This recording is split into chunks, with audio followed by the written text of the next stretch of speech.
자, 지난달 13일이었죠. 국가 비전을 담은 3대 국정 원칙, 5대 국정 목표, 23대 추진 전략, 123대 국정 과제, 여기에 대해서 더해서 564개의 실천 과제까지 이재명 정부 국정 운영의 청사진, 그러니까 일종의 설계도가 발표됐습니다.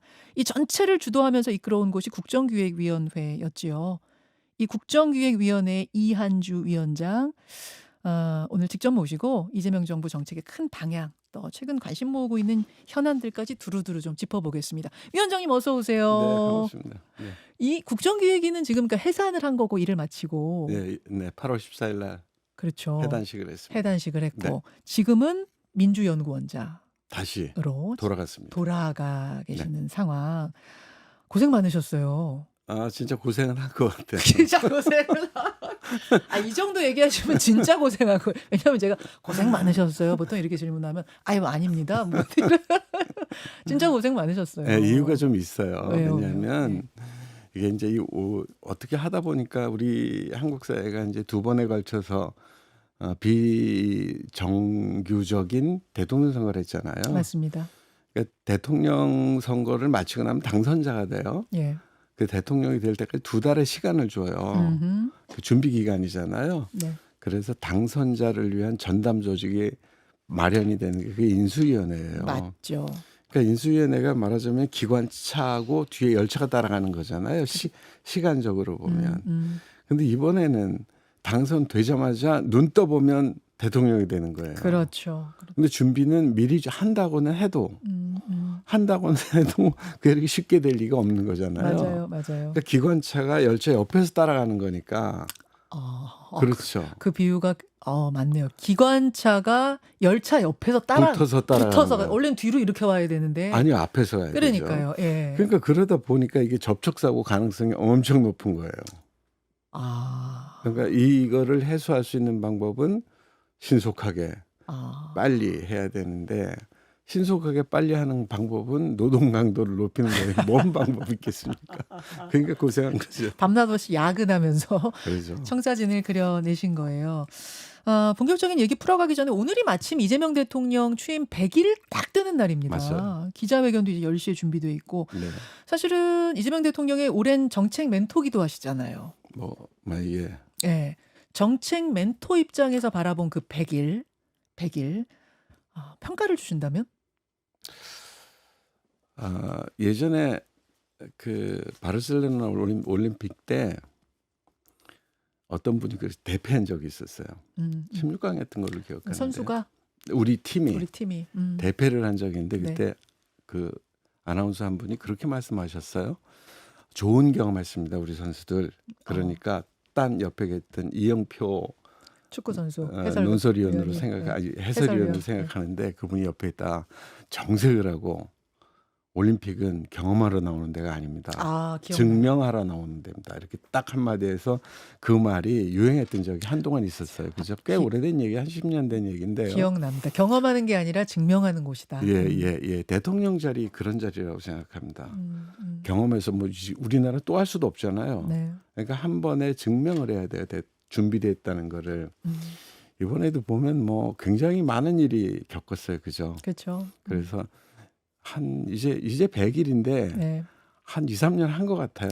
그동안 한 일들을 보면. 저도 100일 기자회견이라고 해서 깜짝 놀랐어요. 그죠? 100일밖에 안 됐나? 그죠? 그랬을 정도로 정말 여러 가지 일, 미국 관세 협상부터 시작해서 많았습니다. 그렇다면 그 100일을 떠올려 봤을 때 가장 인상적인 장면, 인상적인 순간이 있다면 어떤 거? 미국 갔을 때요. 예. 대통령께서 미국 가셨을 때 네. 그때 이제 사인을 했었잖아요. 네. 그 사인을 하려고 이제 일어서는데 박명록 사인? 맞아요. 트럼프 대통령 뒤에서 의자를 빼주셨던 것 같아요. 예. 그리고 사인을 하고 인사를 하고 그랬더니 또 만년필 좋아 보인다 이랬을 때 드리고 이랬던 것들이 참 좋았던 것 같아요. 그 장면. 갈 때까지는 뭐 어떤 게 예상되고 어떤 게 예상되고 한 그런 뭐 준비들도 있었고 고민도 많았잖아요. 맞아요. 근데 가서 그런 장면 보니까 괜히 마음이 푹 놓이고 기분이 참 좋더라고요. 그때가 100일 중에 가장 기분 좋았고 저로서는 기분 좋았던 점. 근데 왜 밤사이에 이 일이 무슨 일이에요? 왜 그렇게 기분 좋게 정말 헤어지고 뭐 선물도 받고 이랬는데 왜 우리 노동자들을 300명씩이나 막 체포하고 풀어주지도 않고 수갑 차고 뭐 공항 그러게, 가라 그러고 그러게, 이거는 어떻게 보세요? 그러게. 그게 이제 사실 또 한편으로 생각하면 예, 제일 기분 좋았던 점이 있었지만 또 그 이어지는 끝이 예, 한 번도 딱 안 끝나요, 이게요. 음, 음, 미국의 의도가 제일 중요할 겁니다. 그는 미국이 전체를 미국 입장에서는 일종의 제국을 운영하는 꼴이잖아요. 전 음, 세계를 이제 말하자면 자기가 가시는 강점, 파워 이런 거 갖고 운영을 하는데 지금까지 우리가 보지 못했던 변칙적인 플레이를 하는 건 사실이거든요. 맞습니다. 우리 입장에는 익숙치도 않고 불편하고 이러는 거지만 네, 어쨌든 변칙적인 플레이를 하시는 거고 미국이 트럼프. 거기에 따라서 우리가 대응해야 되는 것도 또 처음 보는 대응을 해야 되는 거예요, 이게요. 아하. 그런 것들이 또 사실 제일 마음이 불편하기도 한 겁니다. 지금 이것도 음, 이제 음, 정부에서 이제 진위를 파악하고 예, 그에 대한 대응을 또 하기 위해서 하는 거잖아요. 네. 정부가 게으르거나 음. 소홀하거나 이런 게 아니라 워낙 플레이가 변칙이다 보니까 이제 대응하는데 항상 고민을 하고 이런 어, 상황이 지속되고 있다 이렇게 말할 수 있을 것 같아요. 변칙 플레이를 한다. 저는 그야말로 그렇게 생각합니다. 뉴노멀이잖아요. 지금 이 그렇죠. 트럼프가 만들어가는 것들 하나하나가 뭐 이런 게 다 있어 싶은 것들이 막 툭툭 튀어나와요. 예, 예. 변칙이 예, 불규칙이 규칙으로 되어야 하는 특이한 현상인 거죠. 그렇죠. 어쨌든 제일 인상적인 장면은 고 방명록에 사인할 때 고 예상치 못했던 그 장면. 그다음에 불편한 점은 잉크가 마르기도 전에 또 불편해진 게 또 생기죠. 그럼 제 질문은 사실 가장 기억에 남는 좋았던 기억과 아쉬웠던 점 질문 드리려고 했는데 아쉬웠던 점은 지금 잉크 마르기 전에 벌어진 이 네, 구금 사태가 네, 네, 동전의 양면 같은 거네요, 네, 정말. 네. 알겠습니다. 알겠습니다. 오늘 우리가 나누려는 얘기도 결국 이 이재명 정부 100일 정책들과 다 맞물려 있는 내용들인데 하나하나 좀 짚어보겠습니다. 네. 5대 국정 목표, 23대 추진 전략, 123대 국정 과제, 여기에다가 564개의 실천 과제. 그 5년 계획, 이 많은 것들을 관통하는 핵심 키워드를 딱 하나 고르십시오 하면 뭘 고르시겠습니까? 그 위에 있는 게 있어요. 그게 음, 뭐냐면 국가 비전, 네. 그러니까 정부의 비전이 되겠죠. 예. 그다음에 그걸 하기 위해서 어떤 마음 자세를 가질 것이냐 원칙 이게 음, 있어요, 사실은요. 예. 그래서 사실 어떤 의미에서 더 중요하거든요. 음, 전체를 포괄할 때는. 그렇죠. 그러니까 국가 비전은 이제 대통령이 되시기 전에 또 많은 고민을 하셨고요. 음, 사실은 성남시장이 될 때부터 지금까지 연습한 거라고 생각하면 돼요. 그다음에 그 과정을 이제 쭉 지켜봤던 사람으로서 예. 이번에도 이제 국가 비전을 어떻게 할까라는 걸 생각을 할 때 예전에 성남시장이 될 때 썼던 제가 그때도 제가 인수위 전문인데요, 사실. 그때도 인수위하셨어요? 성남시장직 그럼 인수위원. 진짜 오래된 정책 멘토시네요. 예, 아니요, 그거는 2010년 얘기니까 그냥 아주 오래된 건 아니에요. 15년이에요. 아, 그래요? 그 전사가 있기 때문에 그래요. 알겠습니다. 알겠습니다. 그때 이제 예. 여러 가지 고민들을 많이 했었어요. 예, 예. 그러니까 당시 성남이 복잡한 데예요. 굉장히 복잡한 데고 사회 운동을 하기 위해서는 여러 가지 할 일이 많은 데고 음, 또 안 풀리기 때문에 피곤한 데고 아, 이런 측면들이 좀 있는 데인데 성남시장이 되고 나서 그때 슬로건을 어떻게 가져갈까 하는 걸 하다가 시민이 주인이 성남, 시민이 행복한 성남 이렇게 말하기도 좀 좋고 해서 이렇게 했지만 예, 예. 그때 사실 그 머릿속에서는 어떤 걸 생각했었냐면 시민이 주인인 성남을 시민을 국민으로 바꿔놓으면 국민이 주인인 나라 이렇게 되잖아요. 그러네요. 헌법 1조예요. 예, 맞죠, 그죠? 그렇죠.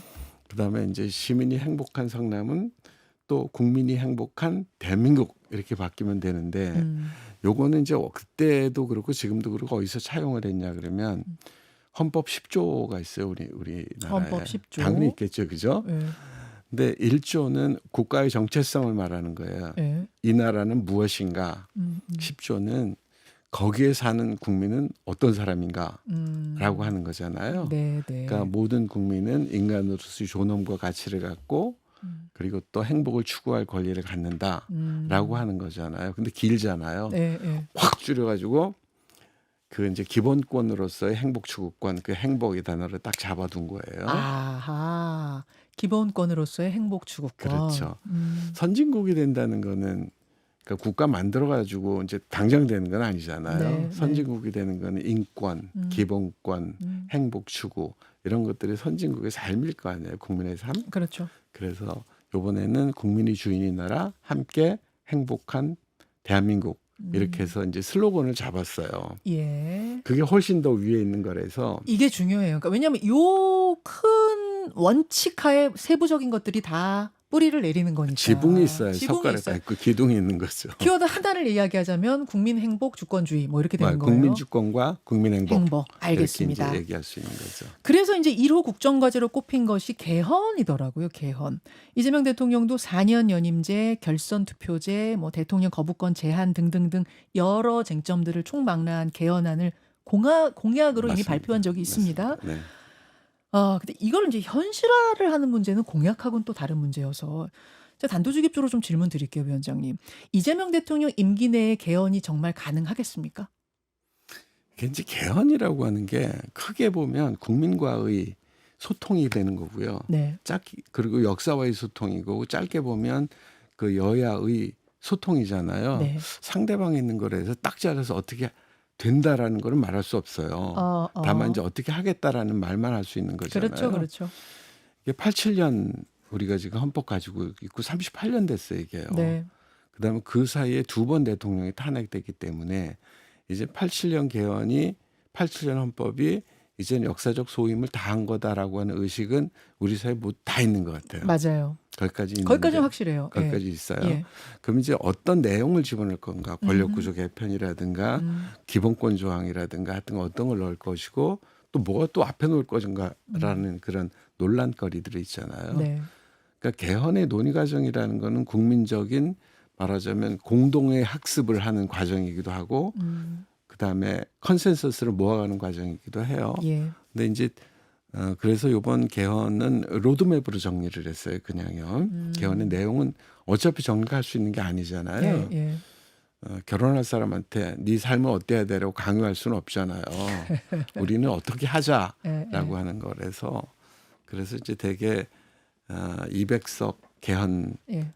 선도 있고 또 국민투표도 있기 때문에 이번에는 26년 빠르면 내년에 이제 우리 지방선거가 있잖아요. 아니면 28년 총선거 여기에 맞춰서 개헌 논의를 준비해야 된다. 그 라고 얘기는 하는 것까지만 26년 지방선거를 할 때 국민투표를 같이 하는 방법, 1차 개헌을 그때 하고 28년 총선 때 국민투표 또 같이 해서 2차 개헌하고 그렇게 해서 완성한다는 로드맵입니까? 아니요. 그렇게 안 했습니다. 그게 그렇게 아닙니까? 안 했고요. 26년 또는 28년으로 했습니다. 왜냐하면 26년이라고 하는 건 지금까지 그 시간이 너무 짧아요. 네. 아마도 올 연말 정도 되면 이미 출마하려는 사람들로 막 난리가 날 거예요. 온 세상이요. 맞아요. 사실 지방선거가 총선거보다 더 복잡해요. 출마자가 훨씬 많으니까. 출마자도 훨씬 많고요. 네. 이해관계가 복잡해서 그래서 정리가 될 수 있을까라고 하지만 일단 그때 분위기를 한번 봐야 된다라고 하는 걸 얘기를 했고요. 그래서 또는으로 정리했습니다. 그렇군요. 네. 핵심은 말씀하신 것처럼 내용이에요. 내용. 맞아요. 순서, 내용. 그 내용 중에서도 권력구조 개편, 그러니까 뭐 5.18을 헌법에 명문화한다든지 이런 이견이 없는 부분들은 별로 문제가 안 되는데 네. 권력구조 개편 어떻게 할 거냐, 그러니까 대통령제와 관련한 그 개편을 어떻게 할 맞아요. 거냐, 이게 상당히 복잡한데 이 부분까지 포함한 개헌이 26년 혹은 28년에 되겠습니까? 이번에 한다면 해야 된다고 생각합니다. 꼭 넣어야 한다고 보시죠? 네. 왜냐하면 대통령 선거를 둘러싸고 우리가 굉장히 복잡한 사회 현상들이 발생했거든요. 예.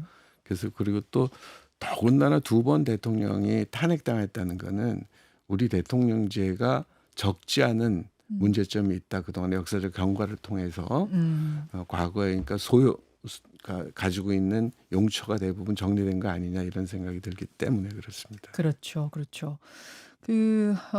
뭐 연임이 됐든 중임제가 됐든 대통령제를 손보는 개헌이라면은 거기에 이재명 대통령도 적용이 되는 건가요? 아니면 현 대통령은 빼고 가는 건가요?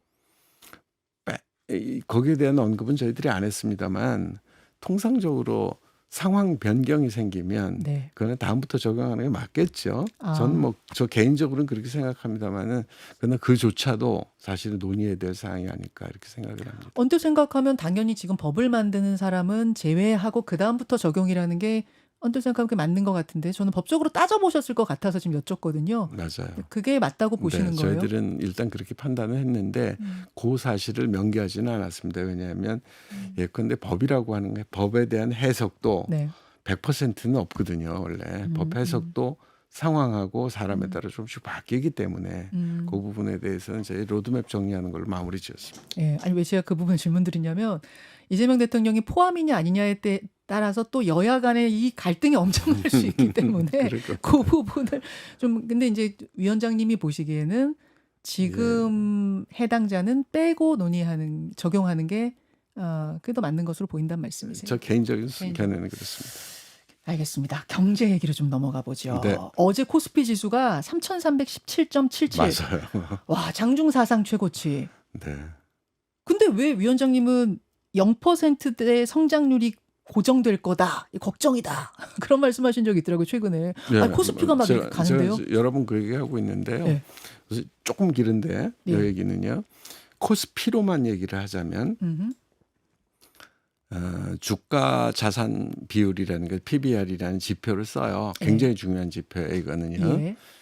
근데 그 지표상으로 보면 이제 주가가 그 회사 자산에 대해서 어느 정도의 몇 배수냐 이제 이런 얘기를 그렇죠. 뜻하는 거예요. 가치에 대한 거. 그렇죠. 네. 이게 이제 가치 투자 이런 거를 할 때를 음. 쓰는 건데 그 PBR을 전체를 놓고 보면 선진국이 3이 넘어요.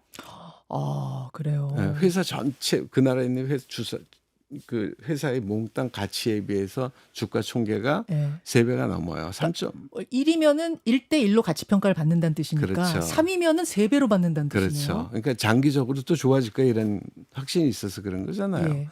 그다음에 개발도상국들을 우리가 그냥 쉽게 중진국이라고 말하는 나라들이 대개 한 2에 가까워요. 2. 예, 예. 우리나라는 1이에요. 1. 1. 맞아요. 맞아요. 예, 우리가 1이라고요. 그러니까 중진국 수준만 평가한다 하더라도 예. 대략 한 5,400 정도가 나와요. 그러니까 그러니까 룸은 충분해요. 그렇게 5,000이 갈 수 있는 룸은 충분하고. 5천 갈 수 있는 룸은 일단 충분합니까? 네, 5년 내에 임기 중에 가능할 거라고 보세요? 그거는 이제 5년이 될지 6년이 될지는 모르겠는데 그러니까 그건 오히려 4년이 될 수도 있다고 생각해요. 4년이 될 수도 있다. 네네. 예. 룸은 충분해요. 룸은 충분하다. 예. 말하자면 입학 시험을 앞두고 체력도 충분하고 머리도 충분히 좋은 학생이 있다고 생각하는 거나 마찬가지예요. 예. 그러면 거기까지가 이제 우리의 객관적인 상황인데 이제 문제는 뭐냐면 우리가 지금까지 달려온 길은 그러니까 추격하고 모방하는 길이었어요. 대부분 다. 맞네요. 그것도. 그죠?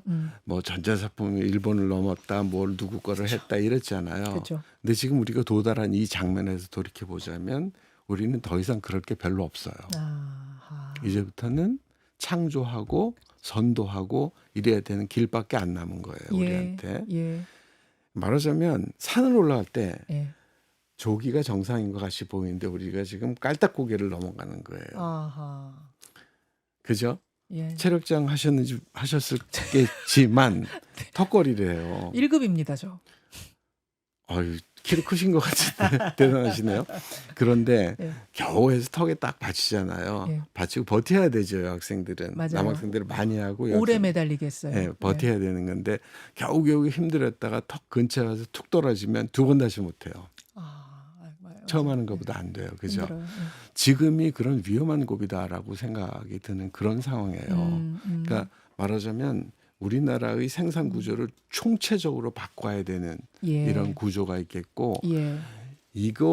여기에서 성공하면 우리는 이제 유럽이 그랬던 것처럼 조금 뭐 지나친 표현일 수도 있지만 5만 불로 쭉 달려갈 수 있겠고 여기서 떨어지면 우리는 다시 3만 불대로 못 돌아옵니다. 아하. 지금 그런 기로에 있다라고 저는 생각을 깔딱 고개 넘고 있다. 예. 네. 깔딱고개는 괜히 깔딱고개가 아닌 거예요. 숨이 깔딱깔딱 하니까 깔딱고개인 거예요. 예.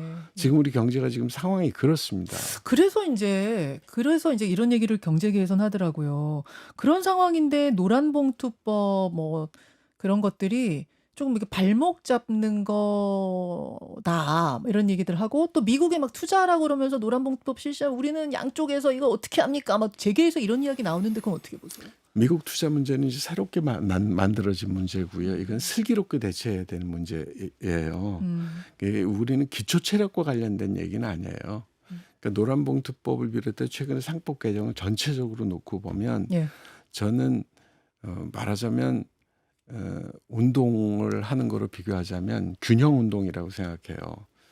아령 한쪽 팔만 열심히 하면 뽀빠이처럼 변할 거예요. 어허. 한 팔은 크고 한 팔은 작은. 그렇게 되면 안 되잖아요. 현실의 뽀빠이처럼 되면 이게 얼마나 이상하겠어요. 그런 것처럼 노사가 균등하게 발전을 해야 되는 건 맞아요. 그런 점에서 보면 예컨대 뭐 우리가 노란봉투법에서 몇 가지 정의했던 거 있잖아요. 뭐 파업을 조장하는 게 아니냐 뭐 이런 얘기. 그다음에 그런 얘기들은 예컨대 다른 나라 미국이라든가 일본, 독일도 그런 비슷한 조항들이 대부분 다 있고요. 아일로가 그동안에 우리한테 오랫동안 권고했던 조항이기도 해요. 그러면 그런 것들이 다 결국은 코스피 5천이나 우리 경제를 튼튼히 하는 어떤 긍정적인 것으로 기반이 되는 넘어야 하는 깔딱고개 넘어야 하는 그것 중에 하나라고 보시는 걸까요? 네, 저는 그렇게 생각해요. 네. 알겠습니다. 뭐 그 주 4.5일제 이야기도 막 나오던데 이 국정기획위에서는 어떻게 보고 계세요? 주 4.5일제. 4.5일제도 로드맵상으로 정리를 해놨습니다. 이 부분도 저희들이 그러니까 이게 사람들이 4.5일제 당장 노동비용 증가해요. 당장 뭐 5일하든 4.5일제로 해도 더군다나 임금 삭감 없이 하려니까 그렇죠. 돈 지불하던 사람이 있으면 단위당 시간당 노동비용이 증가한 거잖아요. 예. 내가 받는 제품값은 똑같은데 이게 올라가니까 비용이 줄어들 거 아니에요. 근데 이게 어쩔 수가 없는 게 노동 공급을 사람들이 하는 걸 보면 돈 더 준다고 노동 공급이 똑같이 비례하지 않아요. 이제는요. 그러니까 워라밸을 사람들이 굉장히 중요하게 생각하는데 선진국입니다. 그게 이제 우리는 선진국으로 진입하는 데 있어서 정비하고 고쳐야 될 것들이 그런 것들이잖아요. 그래야지 뭐 사람들이 자기 삶을 풍족하게 하고 미래에 대한 설계도 좀 하고 그럴 수 있을 거 아니에요. 그런 점에서도 필요하고 또 노동의 투입량을 증가해서 생산성이 지키는 때는 이제는 지났어요. 아하. 다만 이제 중소기업 같은 데서는 조금 걱정하는 목소리가 있더라고요. 예. 이게 결국 5일을 돌아가야 하는 공장인데 4.5일에 이렇게 되면 결국은 5일치 일을 하면서 임금을 더 줘야 되는 방식. 결국은 노동자는 더 일을 하고 기업은 임금을 더 줘야 되는 이런 것들을 호소하시더라고요. 맞아요. 그 부분 고통이 많으실 거라고 생각합니다. 그러나 그 고통은 개별 기업에서도 극복을 좀 하셔야 되고요. 정부로서는 이런 분들을 돕기 위해서 사회 전체의 생산성을 올릴 수 있는 방법을 찾아야 되는데요. 그 중에 하나가 이제 갈등 비용을 좀 줄여야 됩니다. 그다음에 또 한 가지 진짜 중요한 거는 한국 사회에 당연히 우리한테 기회가 있는 게 하나 있어요. 그게 바로 AI입니다. AI를 전면적으로 해서 AI는 대기업만 하는 게 아니라 중소기업과 심지어 식당에서도 해야 됩니다.